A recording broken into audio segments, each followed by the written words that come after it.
이슈 삼합 시간입니다. 김필성 변호사, 신유진 변호사 함께하겠습니다. 두 분 안녕하십니까? 네, 안녕하세요. 자, 이슈 삼합 공식 질문 먼저 들어가겠습니다. 한 주간에 또 지난주부터 이번 주간에 눈여겨본 정치 이슈 우리 네. 신 변호사님 뭐가 있습니까? 네. 저는 이제 많이 주목받지는 못한 것 같아서 제가 이거를 굳이 가져왔는데 네. 그 내란 특검의 특검보 중에 한 명이 이제 대한변협에서 추천한 인사인데 네. 그 특검보를 추천하자 대한변협에서 추천하자 KBS에서 우리 내부 직원이다. KBS 직원 사내 추천했어요? 변호사다. 예. 그런데 이게 우려가 된다라는 목소리를 내는 거예요. 예. 그래서 보니까 그 윤태윤 변호사라고 합니다. 윤태윤입니까? 그런데 이제 예. KBS에 이제 처음에 입사를 하고 나서 다시 기술직으로 입사를 했다고 해요. 그런데 다시 이제 뭐 로스쿨을 갔다가 다시 KBS에 재입사해서 쭉 20년간 KBS 직원으로 복무를 했다고 해요. 예. 그런데 뭐 한간에서는 이 사람의 성향을 떠나서 예. 공영 방송에 직원이 이게 특검 보러 가는 게 맞냐, 그리고 이제 수사의 전문성이라든지 그런 것에 대해서 조금이라도 어떤 의견이 있을까? 뭐 이런 부분도 염려하는 소리가 있는데 무엇보다도 이제 KBS가 아무래도 내란에 있어서 좀 자유롭지 못한 부분이 있지 않느냐. 이상민 전 행안부 장관도 윤석열 전 대통령이 계엄 당일 밤에 네. 22시에 KBS에서 생방송이 그러니까요. 계엄 관련한 생방송 예정되어 있다라고 경찰에서 진술한 바 있고요. 네. 그리고 또 여인영 방첩사 사령관이 김대우 방첩사 수사단장에게 KBS의 간첩 관련해서 우리가 정보를 줘야 된다 이런 말을 했다고 해요. 그렇기 때문에 KBS는 아무래도 이제 그런 부분은 자유롭지가 못한데 이런 부분에 대해서는 KBS가 그런 건 허위 보도다. 오히려 우리가 엄중하게 그 부분에 대해서 고발 조치를 하겠다라고 하고 있는데 그것에 대해서 또 법률팀을 단장 맡고 있는 사람이 또 윤태윤 변호사라고 해요. 네. 그렇기 때문에 과연 이 수사 대상이 아닌가 싶은 이 KBS 관련돼서 내란 동조에 관련해서는 수사 대상이 되어야 되는데 오히려 내란 수사 담당자 주체가 되는 역할에 이거 추천이 된 것이 대한변협에서 뭐 모르고 추천한 겁니까? 뭐 어떻게 된 근데 겁니까? 이거를 모르고 추천했다고 보기가 이게 알고 다 이미 추천했어요? 보도가 됐던 사실이잖아요. 그 정도를 검증해 보지 않고 무작정 KBS의 직원을 그것도 수사 관련한 일을 하지 않았던 그런 아무런 그것도 없는 그렇죠. 사람을? 경력이 없는데 그렇게 추천을 하면서 이런 것조차도 알아보지 않았다면은 그 자체가 더 문제지 않을까. 대한변협에서 3명이나 추천할 수 있게 돼 있어요. 네. 3명 중에 1명이 저런 사람이에요. 그렇습니다. 그래서 검증이 꼼꼼하게 되어야 된다. 검증이 아닌 어떻게 보십니까? 이게 죄송해요. 제가 오늘 예, 목이 좀 목이- 안 좋아서요. 예. 이거는 뭐 사실 기본적인 내용들이고 네. 검색해만 봐도 알 수 있는 검색만 건데 해봐도 알죠. 근데 기본적인 이런 검색도 안 이루어진 것으로밖에 볼 수가 없는 거라 네. 지금 법조계 전체적으로 이 특검에 대해서 이렇게 협조적이고 이 관심을 갖고 이렇게 하는 게 아닐 수도 있겠다라는 그냥 걱정이 듭니다. 저는 기본적으로는 또 대한변협에게 네. 그 3명이나 추천권을 주는 게 맞나? 이런 생각도 좀 듭니다. 총 8명 중에서 6명을 임명을 하는데 네. 그중에 3명을 대한변협이 추천을 하도록 되어 있어요. 글쎄요. 대한변협이 이렇게 막강한 추천권, 여러 인사에 대한 추천권이 있는데 이런 것에 대해서 고민이 없이 어떻게 보면은 측근에 대한 추천인가 이런 이런 생각도 들 수밖에 없어요. 왜냐하면 그렇죠. 지금 현재 이 윤태현 변호사가 대한변협의 감사로 또 감사해요 또. 재직 중이거든요. 네. 알겠습니다. 자, 김필성 변호사님이 눈여겨본 정치 이슈 어떤 게 있을까요? 어제 뉴스인데요. 네. 그 김건희 도이치 주식 관련해서 충격적이었어요. 뭐 거액 거래 패턴 예. 확인, 주가 조작 인지 정황이라는 기사가 났습니다. 그래서 네. 이게 갑자기 그동안 조용하다가 무혐의까지 났었는데 이게 뭔 소리냐를 봤더니 이게 지금 이제 최근에 재수사한다고 그러면서 네. 이제 그 증권사들을 압수수색을 하고 이렇게 수사를 해봤더니 이런 이상한 거래와 뭐 녹음 파일 이런 것들이 나왔다는 건데요. 이게 4년 전에 다 했던 거거든요. 네. 4년 전에 똑같은 서버에 대해서 압수수색을 했고 똑같은 패턴 분석을 했고 다 했던 건데 그때는 아무 문제도 없었다라고 얘기를 하고 무혐의를 했을 뿐만 아니라 지금 이제 그 제가 오늘 가져온 뉴스에는 많이 그 부분이 메인은 아닌데 네. 좀 다른 것들을 보면은 통화 녹음이 나왔다는 그래, 통화 얘기가 녹음도 있대요. 많이 나오는데 네. 그 통화 녹음이 4년 전에 있었을 거 아닙니까? 당연히 있었겠죠. 근데 그게 아예 압수수색 대상도 아니었던 거예요. 그러니까 물론 이제 저도 이제 뭐 이런 사건들 좀 이슈가 되는 사건들을 하다 보면 해보면 압수수색을 과연 제대로 하는가? 압수수색에 대해서 좀 이제 세게 얘기를 하면 짜고 치는 게 아닌가라는 의심이 드는 빈 박스. 네, 그쵸. 빈 파란 박스 뭐 들어있는데 종이 한 장 있고. 네. 네 그런 네. 경우들을 제가 사실 겪은 적이 있는데 그러니까요. 이때도 그렇게 될 수밖에 없었던 것 같다. 근데 이제 그때 그래도 덮어놓고 이제 와서 특검 통과되고 뭐 이렇게 되니까 갑자기 다시 압수수색을 들어가서 그런 걸 들고 나온 거예요. 그러니까요. 이게 이제 이런 것 같아요. 그럼 이제 와서 왜 들고 나왔냐? 어차피 옛날에 묻은 건데 네. 더 열심히 묻는 게 맞지 않겠냐라고 생각할 수도 있는데 네. 이게 사실은 이제까지 검찰이 살아남은 방식이에요. 묻었다가 걸릴 것 같으니까 싹 예, 들어내는 거. 원래는 이제 그 전에는 어떻게 했냐면 정권이 바뀌거나 아니면 이제 자기들이 검찰이 위협이 될 때는 갑자기 엄청나게 열심히 수사를 해서 네. 뭔가 이 국민들이 호응을 얻는 그런 수사 결과 같은 것들을 만들어내서 그걸 통해서 아 역시 검찰은 잘해, 검찰은 역시 유능해, 뭐 이런 식의 이미지를 만들어내면서 검찰이 박수를 받고 그렇게 검찰 조직이 살아남는 방식을 그렇죠. 계속 반복해 왔거든요. 예. 사실 지금 그런 패턴이 반복되는 것처럼 보입니다. 근데 이제 더 이상 이게 먹힐 상황은 아닌데 네. 국민들께서 이걸 보시면서 아 이제까지 저 사람들이 이제까지 그렇게 왔고 여기서도 지금 이제 김건희를 제물 삼아 다시 살아남으려고 애를 쓰는구나.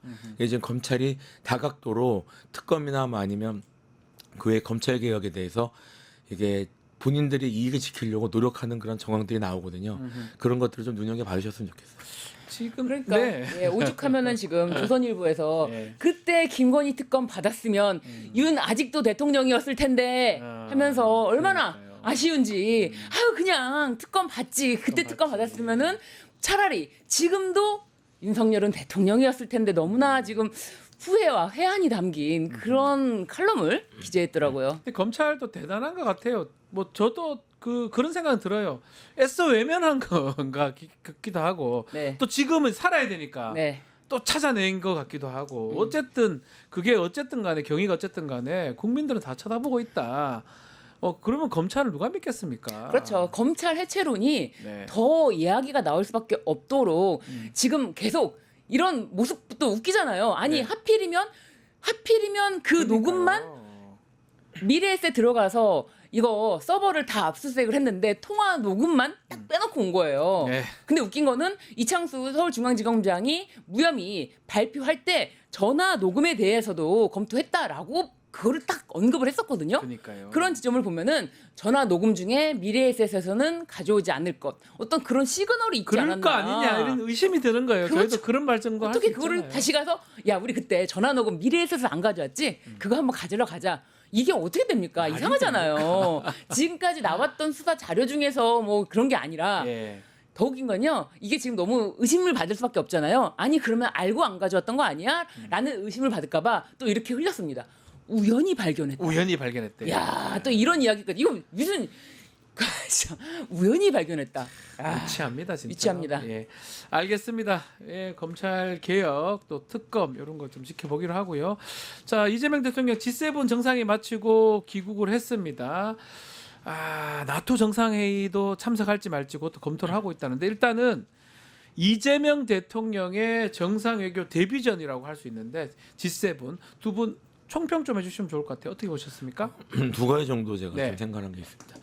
아직 이제 취임한 지 얼마 안 돼서 이제 바로 진행된 것이라 뭔가 좀 유의미한 정책적 협의 같은 건 좀 어려웠을 것 같아요. 네. 뭐 그런 한계 있었겠지만 이제 그 정상들과 어울리면서 대화하고 소통하고 이런 모습들이 매우 자연스럽고 능숙한 모습들을 보여서 또 어떤 보도에 따르면 이게 대통령인 지 얼마 안 된 사람이 맞냐 너무 능숙하다 이런 외신에서는 그렇게 평가한 적도 곳도 있다고 해요. 네. 그러니까 뭐 그런 좀 외교 무대에서도 상당히 유능한 모습을 보여줬다는 것, 뭐 이런 것들이 일단 의미가 있어요. 첫 번째 의미를 갖고 또 하나 제가 좀 눈여겨 보는 게 뭐냐면 일본에 대해서 상당히 그 무게를 둔 듯한 모습을 보였다. 네. 이게 사실 이제 그 지난 정권 때 지나친 이제 일본에 대해서 일방적으로 이렇게 기울어진 모습을 보여준 게 상당히 국민적으로 좀 이렇게 정서를 자극하는 게 있었는데요. 윤석열 때요. 네, 있었고요. 예.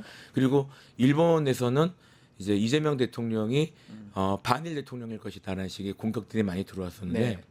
이재명 대통령이 취임한 후 중국보다 일본하고 먼저 통화를 했습니다. 네. 그리고 이번에 그 G7을 가서도 일본 총리와 상당히 그 무게 상당히 장시간 동안 좀 이런저런 친밀한 얘기를 하는 모습을 보였는데 이게 뭐 사실 그 이재명 대 사실 친일도 그렇고 반일도 그렇고 이념적으로 단순히 기울 문제는 아니거든요. 네. 국익을 위해서 실용적으로 해야 되는 게 맞는 건데 그런 모습을 보면서 아 이재명 대통령이 일본 외교에 대해서도 실용적 측면에서 접근할 것 같다라는 그런 기대감이 좀 있었어요. 어떻게 보셨어요? 아 저는 이제 드라마 도깨비 드라마 도깨비에 도깨비하고 나오는 그거 뭐 상관이에요?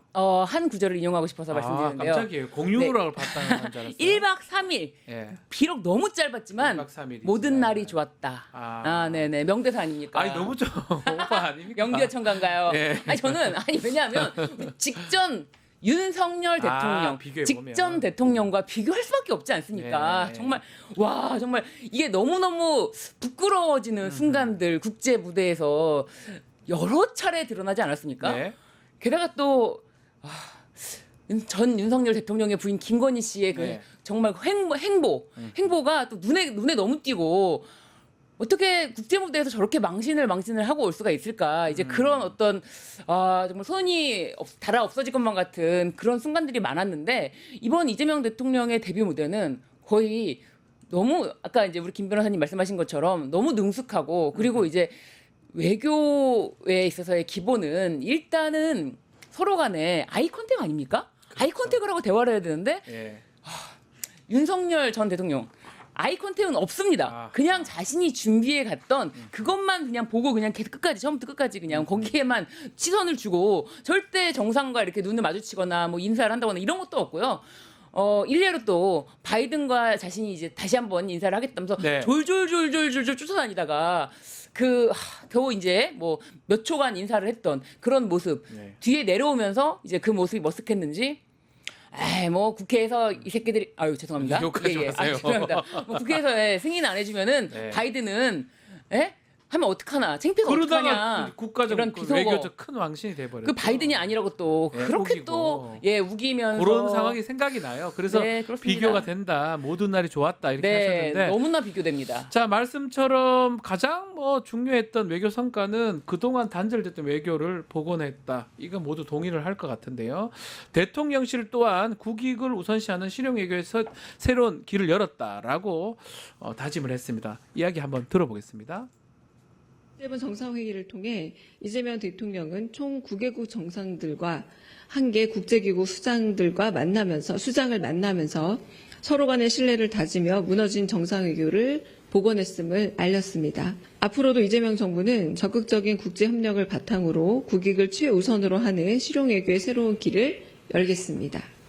뭐 일본은 얘기는 우리가 김 변호사님 말씀하셨는데 미국하고는 몸만 트럼프 가버렸습니다. 뭐 그걸 또 이상하게 또 표현하는 언론도 있긴 하던데요. 네.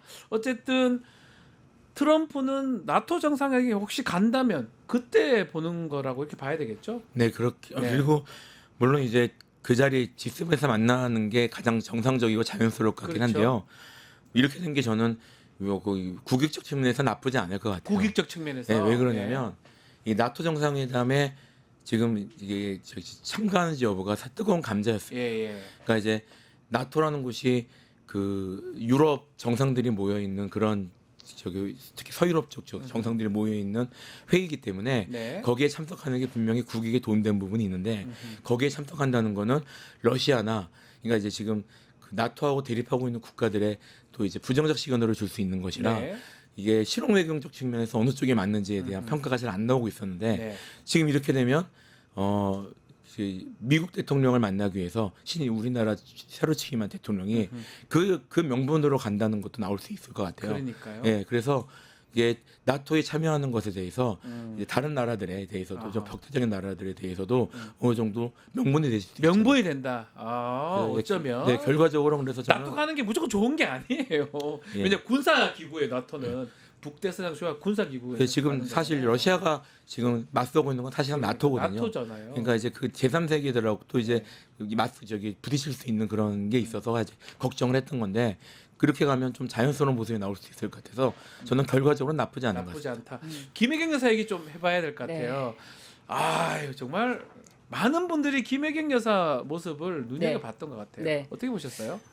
김혜경 여사의 그런 모습이 굉장히 이제 모든 행동이 자연스럽고 네. 그리고 어디 갈 때마다 항상 90도로 인사를 하는데 그 모습조차도 뭐랄까요? 이렇게 꾸밈 없는 모습 같아서 정말 낮은 자세로 뭐 경청하겠습니다. 이런 모습이 몸에 배 있는 것 같아요. 그런데 아. 최근에 이제 이재명 대통령이 특히나 이제 순방길에 오르면서 이제 김혜경 여사까지 다시 한번 주목을 받게 되자 과거에 성남시장 시절에 성남시장 시절에 이재명 네. 대통령이 성남시장 시절에 찍었던 그 방송 프로그램이 있어요. SBS 동상이몽. 동상이몽이요. 그 프로그램이 다시 이제 아. 올리더라고요. 아니 저희 집에서 저희 처가 계속 저걸 보고 있어. 그래 저게 하나 이렇게 유튜브로 새로 본다고. 네, 새로 올랐어요. 새로. 아, 그래서 지금 업데이트가 새로 돼가지고 이제 올라온 지 와. 뭐 5일, 4일 막 이렇게 됐는데. 아 그래서 보는 거군요. 그래서 보는 겁니다. 우리 신 변호사님 보시는 겁니까? 아 저도 다시 형님의 다시 봤는데 예. 그때 그 모습 정말 자연스러운 그 모습이 지금 다시 볼 수 있어서 너무 좋다 생각이 들고요. 그러니까 사람이 그렇잖아요. 어떤 네. 것을 연기한다거나 뭔가 내가 이미지를 메이킹하겠다라는 그런 마음으로 하는 것이 아니라 그냥 있는 그대로의 모습이 이제 사실은 그 관찰 카메라 같이 형식으로 촬영된 거기 때문에 그 동상이몽이라는 그 예능에서 그런 모습이 되게 자연스럽게 나오거든요. 예. 근데 그 모습이 그대로 이제 완전히 좀 자연스러운 그런 모습이 그대로 보여줘서 좋았다. 예. 왜, 어떤 말씀하고 싶은 거예요? 계속 쳐다보셔서 우리 김 여사님. 그러니까 뭐 이제 김혜경 여사에 대해서 관심이 집중되는 건 아무래도 그 전에 있던 김건희 때문이겠죠. 완전 비교가 되니까. 예, 완전 비교가 되고요. 그럼 어쩔 수 없는 예. 거예요. 예. 그러니까 거를 비해서 예. 보면은 이제 김혜경 여사가 좀 더 이제 좀 자제한 듯한 그리고 좀 친근한 듯한 이런 모습들을 많이 보이는 것 같고요. 네. 개인적으로 제가 네. 이제 이재명 대통령하고 한동안 이렇게 매주 한 두 번씩 만났으니까 왜냐하면 재판을 변호사입니다. 네. 변호인 역할을 하고 있으니까요. 그 가까이서 봐야 느낄 수 있는 게 예. 있는데 그 이재명 대통령이 그러니까 뭐 저기 막 고급스러운 비싼 옷 입고 하시는 건 아닌데 네. 옷이나 아니면 이런 관리나 이런 네. 것들이 엄청 깔끔하게 때깔이 좋으시다. 이 예. 표현이 맞나 모르겠다. 예 그런 그 얘기를 타입이- 하시잖아요. 예, 예, 딱 가까이서 오면 엄청 저기 그 사모님께서 정말 관리를 엄청 신경 잘 써주시는구나. 입혀주시는구나. 예, 이게 물론 이제 정치인으로서는 되게 중요한 중요하죠. 문제인데 예. 이 정치인으로서의 내조에 대해서 매우 열심히 하시는구나라는 생각을 제가 한 적이 있어요. 근데 네. 그런 것들이 지금 그 김혜경 여사의 모습에서 묻어나는 것 같습니다. 그러니까요. 사실 비교할 수밖에 없잖아요. 비교할 수밖에 직전에는 없어요. 예. 김건희 씨 같은 경우는 자기는 막 정말 장갑까지 끼고 자기의 온 머리부터 발끝까지 막 완전 자신의 그 주인공 본능 신경 쓰면서 거의 윤석열 씨는 어땠습니까? 바지를 똑바로 입은 건지 거꾸로 입은 건지 알 수가 없는 그런 희한한 모습들이 많이 보이지 않았습니까? 그러니까요. 이제 그런 모습과 비교할 수밖에 없다. 네. 자, 뭐 지금 변호인 얘기를 했는데 그 아마도 우리 김 변호사님이 담당하는 사건 그 대장동 사건 얘기 어제 좀 뭐 기자회견 하나 나왔습니다. 대장동 사건 수사하던 검찰이 2022년입니다. 그때 압수수색 조서를 만들면서 이재명 당시 당 대표를 수사 대상이 아닌 피의자로 표기했다는 점. 요거 사실은 좀 논란이 됐거든요. 김 변호사님 아는 내용입니까? 이 내용 자체는 제가 모르고 몰랐었군요. 네, 뭐 제가 김용 사건에 직접 예, 들어간 건 예, 아니기 때문에 예. 뭐 이제 그동안 사실 그 대정동 관련해서 이 얘기는 제가 최대한 자제를 했습니다. 네. 제가 거의 저희 질문도 안 했습니다. 예, 그 어쨌든 뭐 불편하실까 봐. 제가 이제 여기서 얘기하는 게 재판에 영향을 줄 수 있는 거라. 그렇죠. 근데 이제 뭐 지금 요 내용에 대해서 뭐 재판도 좀 정지된 상태고 예. 조금 제가 아는 범위에서 얘기를 하면 그 이재명 대통령이 피의자로 입건된 게 매우 늦은 시점이에요. 저도 그러니까 그렇게 알고 예, 있는데요. 대장동 사건이 시끄러운 지는 되게 오래됐는데 제가 이제 그 변호인으로 들어가서 제안을 받은 게 2022년 11월 말인가 그랬거든요. 네. 근데 그때 저한테 연락이 와서 이제 피의자 입건되는 것 같다. 그러니까 이제는 공식적으로 변호인이 필요하니까 변호인을 찾고 있는데 해달라는 요청을 받아서 네. 제가 12월경부터 들어갔고요. 그 다음에 2023년 1월경부터 저기 검찰 소환 조사가 시작이 됐고요. 네. 기소가 아마 3월에 됐을 겁니다. 그러니까 지금 요거 자체가 지금 10월로 돼 있다고 하니까 그 시기가 약간 어긋나긴 해요. 근데 이제 피해자로 입건된 시점을 공식적으로 알려주고 하는 건 아니기 때문에 요게 이제 그 당시에 이재명 대통령이 피해자인지 아닌지 사실 오늘은 판단하기 좀 어려울 것 같긴 합니다. 다만 이제 제가 여기서 주목하는 건 그 이게 뭐 조작 이런 것들은 사실은 추후 밝혀야 될 내용인 것 같고요. 이게 그 정치자금법 위반 사건으로 되어 있어요. 정자법이에요. 예. 정자법 위반. 이게 무슨 말이냐면 이때 당시까지만 하더라도 이재명 대표 제가 입에서 당신은 이재명 대표였으니까 대표였으니까요. 이재명 대통령에 대한 그 피해 사실을 네. 그쪽에서는 정치자금법, 뇌물 이런 부패범죄 쪽으로 잡고 있었다는 얘기예요.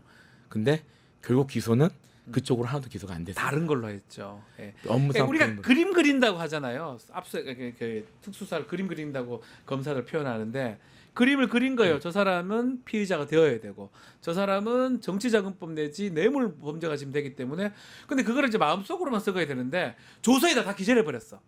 그래서 이게 지금 피의자도 아닌데 피의자로 쓴 거 아니냐 이게 지금 논란이 되는 거 아니겠습니까? 그렇죠. 그래서 이제 우리 김필성 변호사님이 예. 이제 인터뷰한 내용이 좀 잠깐 소개를 해드리자면 그렇게 말씀하셨어요. 검찰이 아예 부패 범죄로는 기소조차 못했다. 맞아요. 이건 좀 아셨으면 좋겠다. 라는 그런 소회를 담긴 인터뷰가 있는데 네. 이 인터뷰가 굉장히 화제가 많이 됐어요. 그래서 SNS에도 드디어 대장동 사건 변호사님이 이제 말씀을 시작하셨다. 이것에 대해서 이제 소회를 말했다라고 하는데 대선 전날까지도 재판이 대선의 총선 전 총선이죠. 네, 네, 기사가 2018 조금 네. 오류가 있는 것 같아서 대선이 아니고. 총선 전날까지도 재판이 있었고 2주일에 세 번, 일주일에 세 번. 2주일에 세 번 정도를 계속 진행을 하면서 이게 2주일에 세 번씩 출석하는 게 물론 피고인 입장에서도 힘들지만 변호사 입장에서도 정말 고통스럽습니다. 아무것도 못해요. 고통스럽거든요. 그러니까요. 결론 준비하려면. 대선 때는요. 예. 기일이 물론 취소되긴 했는데 이제 중단되면서 이 기일이 저기 대선 선거일 일주일 전까지 잡혀 있었어요. 이 말도 안 되나요. 네, 그때도 그랬습니다. 결국 그렇잖아요. 제거하기 위한 표적 수사라는 게 지금 보이는 거잖아요. 그렇죠. 저는 그날 마음을 먹을 수 있어요. 잡아 넣어야지 윤석열 정부가 잘 되겠지. 그런 마음을 먹을 수 있지만 네. 그게 표현이 되면 안 되는 거 아닙니까? 그렇죠. 그래서 결국은 우리가 계속 생각했던 표적 수사를 할 것이다 하는데 표적 수사 이 부분이 의심이 드러나는 증거로 드러나는 장면으로 보이거든요. 그렇죠. 검찰이 뭐 부패 범죄로 기소를 못할 정도로 네. 아무리 해도 뭐가 나오는 게 없으니까. 기소를 못했지만 자신들의 속마음은 이미 이거로 기소해야지. 네. 정치자금법 위반. 이거 부패 범죄로 기소해야지라고 마음을 먹고 들어갔던 거죠. 이게 이제 결국 김용 전 부원장 사건인데 지금 2심까지 났잖아요. 네. 네. 대법원에 가 있는데 무죄 취지의 파기환송 민주당에서 촉구를 하고 있는데 어떻게 가능성 있습니까? 그 사건은 아니지만. 법리적으로만 따지면 내용은 네. 제가 대충 아니고요. 법리적으로만 따지면 2심에서 무죄가 나왔어야 돼요. 원래는 사실심으로 무죄 났었어요. 예. 왜냐하면 이게 가장 중요한 게 그 구글 타임라인 문제인데. 근데 그걸 왜 안 봤을까요? 법원에서 채택을 안 했을까요? 그게 법원에서 이제까지 증거를 이제까지 일반적인 그 전의 재판들에서 구글 타임라인에 매우 중요한 증거로 계속 채택되어 왔거든요. 네. 근데 구글 타임라인상이 지금 검찰이 주장하는 공소사실하고 어긋난다는 건 확실히 확인이 됐어요. 그러면 무죄도 그래서- 되지 않나요? 그래서 변호사들은 이 관련 이게 했던 들어갔던 변호사들은 무죄를 확신했어요 거의. 이거 결정적 증거가 그러니까요. 나왔다. 근데 이거를 법원이 그냥 안 믿어버린 거예요. 그냥 아비도 어떻게 그걸? 안 믿어버린 상태에서 올라간 겁니다. 그래서 이제 이런 거를 이제 정말 체증법칙 위반이라고 할 수 있는 건데 이걸 대로하면 파기환송되는 게 맞죠. 네. 맞는데 대법원이 과연 이 문제에 있어서 전 객관적으로 대법원도 못 믿는 게 조의대 받지 않습니까? 그럼 예. 정치대로 정치권 얘기할 뻔했는데 그냥 자기 마음대로 판단하는 것처럼 국민들이 인식을 하고 있어요. 10명이 그에 함께 했고요. 모여다니면서 대법관 이거 10명이 못 그 믿어요. 함께 9일 만에 예. 기록을 잃지도 않고 판결을 내렸다는 대법원에 이 사건이 가 있다는데 어떻게 믿겠어요? 예, 국민들이. 그렇죠. 아니 그러니까 이 정말 대법원에서 이렇게 어떻게 기록을 안 읽고 재판을 한다는 어떤 그러니까요. 그런 선례를 남길 수가 있습니까? 네. 이거는 이 검찰 해체뿐만 아니라 대법원에 대한 이거는 개혁의 목소리를 대법원 스스로가 만들어낸 거예요. 그러니까 윤석열 스스로가 계엄을 통해서 자폭을 했듯이 대법원도 마찬가지예요. 대법원장이 그런 말도 안 되는 9일 만에 진짜 파기환송심이라는 그런 판결을 내렸다는 자체가 대법원이 존재 가치가 맞습니다. 있나? 의문을 갖게 그래서 만들었어요. 지금 국민들이 의문을 가지는 게 김용 전 부원장 사건도 지금 체증법규 위반이라든지 한번 판단을 받아볼 수 있지만 사실은 저는 믿지 않습니다. 뭐 시민이 돌아다니면서 그냥 10명인가 9명인가 모르겠습니다. 왔다리 갔다리 하는 그런 분들로 인식이 되기 때문에 결국 대법원을 안 믿는 경우가 안 되겠나 생각도 들어요. 알겠습니다. 자, 이제 특검이 시작되는데요. 저희 이슈삼합에서 특검 뉴스 쏟아지면 두 분하고 좀 더 네. 상세하게 다음 주부터 또 다음 주부터 많이 나오겠죠? 네네. 예, 다음 주부터는 우리 23합에서 특검 얘기 구체적으로 좀 살펴보도록 하겠습니다. 오늘은 여기서 마무리하겠습니다. 김필성 신유 변호사 두 분 감사합니다. 감사합니다. 유튜브 구독하고 실시간 채팅과 댓글을 남기시면 매일매일 7,000TTCO를 드립니다. 참여 방법은 통통물 어플을 다운로드하고 회원가입과 로그인을 해주세요. 마이페이지에서 나의 회원 고유 번호를 복사해주세요. 유튜브 구독 후 실시간 채팅이나 댓글창에 고유 번호를 한 번만 입력하면 준비 끝! 지금 유튜브 채팅과 댓글 쓰기 참여하고 7,000TTCO 받아가세요.